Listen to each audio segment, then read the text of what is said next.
Yeah, we've been involved in irrigation works for the last 18 years in this area. We started originally when Chinese Gardens and the Darling Harbour concept was in construction, and we've carried on through maintenance over the last 18 years with them.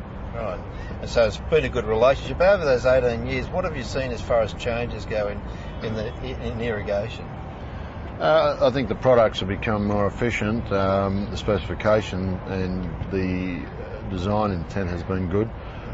What we've found, though, is that the governing authorities now have become very conscious of their resources. So we find that they want particular watering times, windows, because of the high use in a lot of their areas.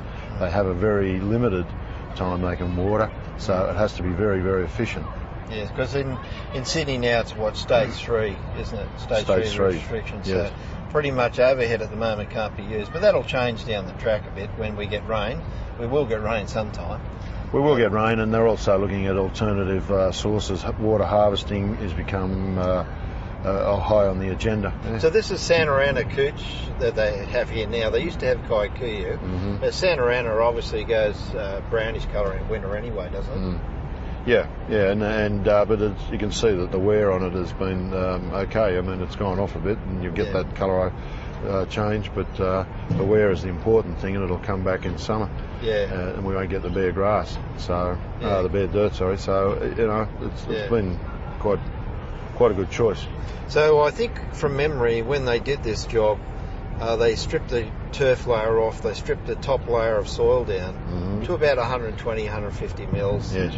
And then I think Ausflow put in the below flow flat material at 0.7 spacing going across the way here, and then backfilled it and then turfed over the top of it. That's the way it happened, wasn't it? Yes, it was.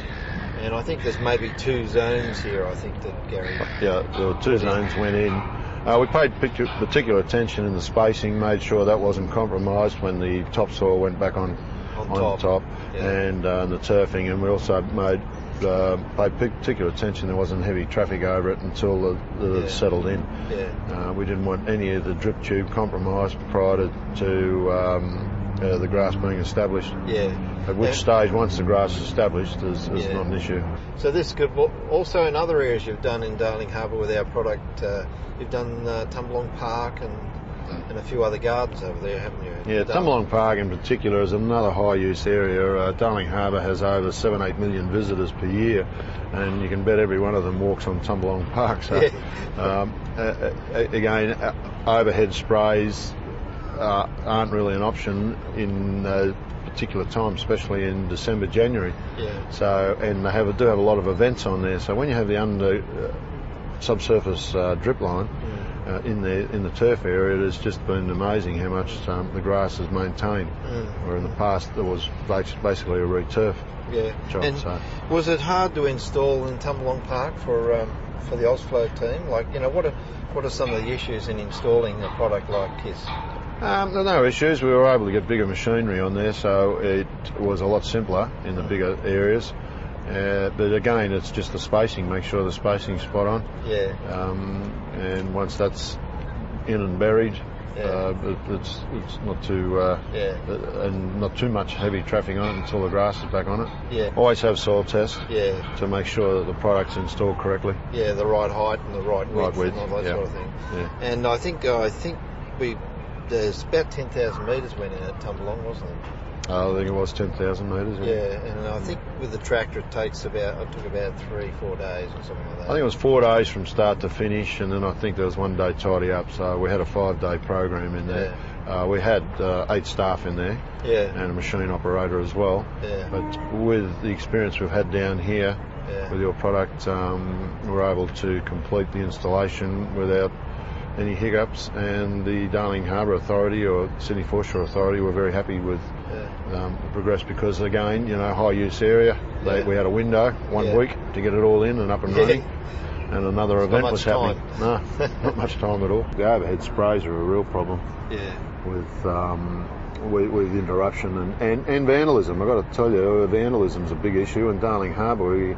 We had to schedule a lot of the sprays to come on at 2, 3 in the morning after all the bars had shut. Did you? Oh yeah, they'd be vandalised on a regular basis. So how do they vandalise the sprinkler? Do they kick them off? Or kick them, burn them, whatever you can do. At 3 o'clock in the morning, so 4 o'clock in the morning. So the drip line though can be operating and no one will ever know. Yeah.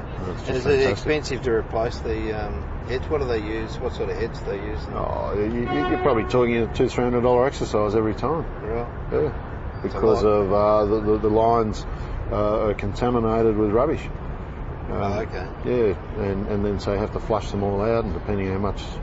So it's more manpower time. It's not just replacing them. No, it's quite often it's a small percentage of the cost is in the material. It's just the labour in clearing it all out and making sure the whole system's still working. So that has got great advantages with the fact that it's all hidden, no one can see it.